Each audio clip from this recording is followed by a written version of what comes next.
আসসালামু আলাইকুম। কেমন আছেন সবাই? আশা করি আল্লাহর রহমতে সবাই ভালো আছেন। আলহামদুলিল্লাহ আমরাও ভালো আছি।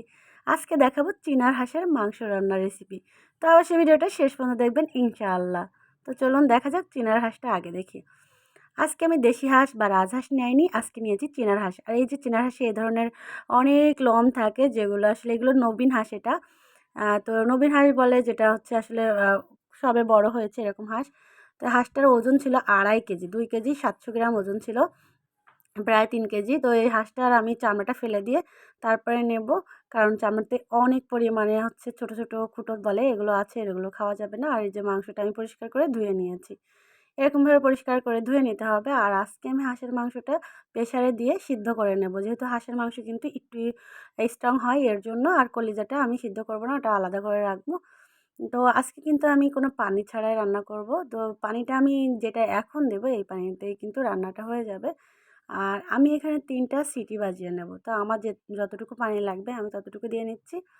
তো এতটুকু পানিতেই আমার হয়ে যাবে। আমি 1 মগ পরিমাণে পানি দিয়েছি। এই পানিতেই কিন্তু আমি হাঁসের মাংস রান্না করব। তো যারা হাঁসের মাংস ভালোবাসেন তারা তো অবশ্যই ভিডিওটা দেখবেন। আর যারা নতুন দেখছেন তারা প্লিজ ভিডিওটা স্কিপ না করে শেষ পর্যন্ত দেখবেন ইনশাআল্লাহ। তো আমি এখানে কালি ভাজি করেছি, তো সেটা আমি নামিয়ে নিলাম। আর ওই নামিয়ে নিয়ে আমি একই কড়াইয়ের ভিতরে হাঁসের মাংসটা দিয়ে দেবো। হাঁসের মাংসটা আমি সিদ্ধ করে নিয়েছি, আমি 3টা সিটি বাজিয়েছি।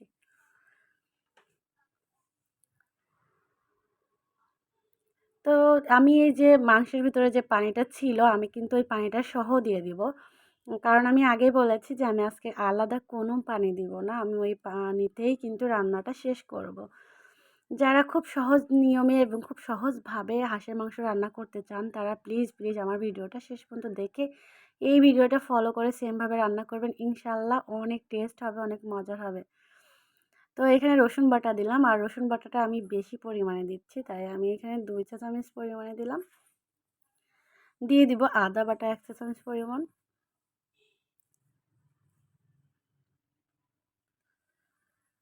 পেঁয়াজ বাটা দিয়ে দিচ্ছি আমি এখানে 2 চা চামচ পরিমাণে। আমি কাঁচা ঝাল বাটাটা দিব, তাই কাঁচা ঝাল বাটা দিয়ে দিলাম 1 চা চামচ পরিমাণে।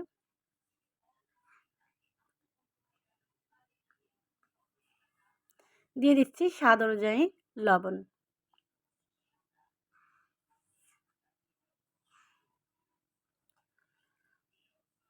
আমি একটু ভিন্ন রকমের রান্নাটা দেখালাম। তো আপনারা যদি এভাবে ট্রাই করেন ইনশাল্লাহ অনেক মজা পাবেন। মানে হাঁসের মাংসের স্বাদ যে কতটা গুণে বেড়ে যাবে সেটা আসলে আমি বললে হবে না, আপনারা ট্রাই করলে ইনশাল্লাহ বুঝতে পারবেন।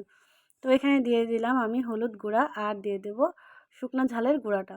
ঝাল আপনারা যে পরিমাণে খাবেন সেরকমই দিবেন, কোনো সমস্যা নেই। আমি এখানে ঝালটা একটু বেশি দিব, যেহেতু হাঁসের মাংসটা কিন্তু একটু মিষ্টি মিষ্টি লাগে এর জন্য।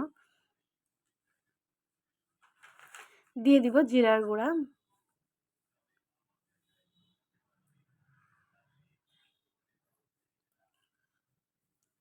দিয়ে দিব গরম মশলার গুঁড়া। এই গরম মশলার গুঁড়াটা আমি বাসায় তৈরি করে রেখেছিলাম, সেটাই দিব।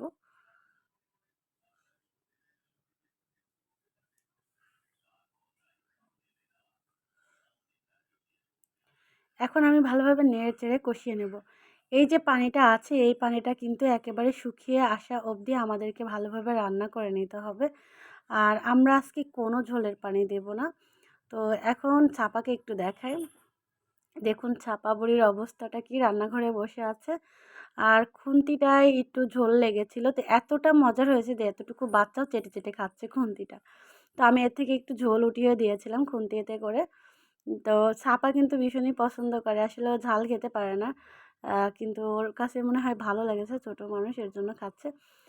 আগে কিন্তু আমরা কোনো তেল দেইনি, এখন আমরা তেল দিয়ে দিলাম। কারণ তেলটা এ পর্যায়ে আসলে দিব, মানে হাফ কষানো হয়ে গিয়েছে এরকম পর্যায়ে আসলে আমরা তেল দিব। আর আমরা তেলের পরিমাণটা কিন্তু কমই দিয়েছি, কারণ হাঁসের মাংসতে তেল ছেড়ে দিয়েছে। তাই তেলটা আমরা এখানে 200 গ্রাম মতো দেইনি, 200 গ্রাম একটু কম দিয়েছি। তো আলহামদুলিল্লাহ আমাদের কিন্তু কথা বলতে, বলতে হাঁসের মাংস প্রায় কষানো হয়ে গিয়েছে। মানে প্রায় বলবো কি কষানো কিন্তু হয়ে গিয়েছে। আর কতটা কালার সুন্দর দেখাচ্ছে। মাশাআল্লাহ আমি কিন্তু একটু চেখে দেখেছিলাম, অনেক ভালো হয়েছে।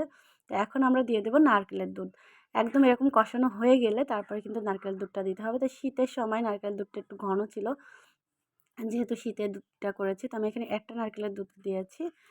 আর হচ্ছে এই নারকেলের দুধটা দেওয়ার পরে আমি আরও কিছুক্ষণ নেড়ে চেড়ে কষিয়ে রান্না করে নিয়ে তারপরে কিন্তু নামিয়ে নেব।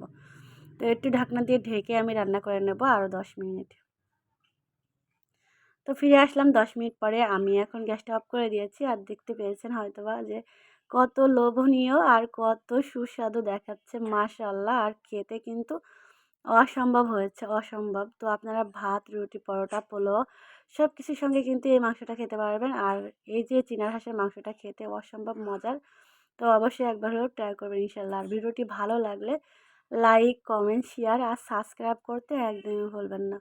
আপনারা আপনাদের মনিরা আপুকে সাপোর্ট করলে সামনে আমি এগিয়ে যেতে পারবো। তাই অবশ্যই সবাই আমাকে সাপোর্ট করবেন ইনশাআল্লাহ। কেমন লেগেছে এই ভিডিওটা অবশ্যই কমেন্ট করে জানাবেন। ভিডিওটি যদি আপনাদের মনে ধরে কোথাও একটু জায়গা করতে পারি তো অবশ্যই একটু লাইক দিবেন। তো সবাই ভালো থাকবেন আজ এ পর্যন্ত। আল্লাহ হাফেজ।